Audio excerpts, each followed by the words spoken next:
நான் 2010 சட்டமன்ற உறுப்பினராக தேர்ந்தெடுக்கப்பட்ட போது ஆண்டமங்கலம், இடையார், வேலூர், கொத்தனூர் பகுதியில் விவசாயிகள் அதிகமாக வெற்றிலையை பயிரிட்டு பயன்பட்டு வருகின்றனர்.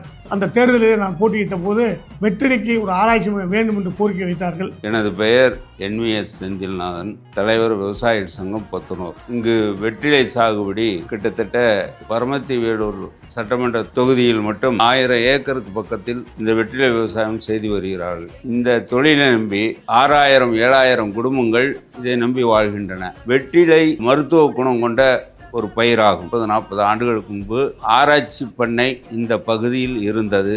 இந்த பகுதி மீண்டும் அந்த வெற்றிலை ஆராய்ச்சி நிலையம் வந்தால் வெற்றிலை விவசாயிகளுக்கு மிகவும் உதவியாக இருக்கும் என்பதை தாழ்மையுடன் கேட்டுக்கொள்கிறேன். சுலகநாதன், பத்தனூர், பரமத்தி வேலூர், இந்த சுற்று வட்டார 3 ஊர், பாண்டமங்கலம், இடையாறு, இந்த 3 பகுதியில் வெற்றிலை தொழில் ஒரு 10,000 குடும்பம் வாழ்றான். பரமத்தி வேலூர்ல வெத்தலை கொடிக்க நம்பிட்டே இருக்கிறான், சேலர பழத்து வரைக்கும். KS அண்ணன் மூர்த்தி வெற்றி பெற்றால் எங்களுக்கு வெற்றிலை ஆராய்ச்சி மையம் கட்டி கொடுக்குமாறு தாழ்ந்த பணியுடன் கேட்டுக்கொள்கிறேன். அந்த அடிப்படையிலேயே நான் அதிகாரிகளை சந்தித்தும் சட்டமன்றத்திலேயும் குரல் கொடுத்த காரணத்தால் வெற்றிலை ஆராய்ச்சியும் அனுப்பதாக சட்டமன்றத்தில் அறிவிக்கப்பட்டது.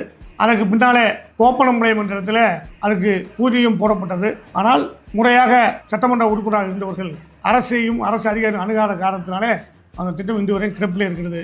இந்த முறை 2026 ஆட்சி, திராவிட முன்னேற்ற கழக ஆட்சி, தளபதி ஆட்சி 2வது முறை அமைக்கிற போது அந்த வெற்றிலை ஆராய்ச்சி மையம் முழுமையாக கொண்டு வந்து நம்முடைய பகுதிக்கு சேர்த்தப்படும் என்பதை தெரிவித்துக் கொள்கிறேன்.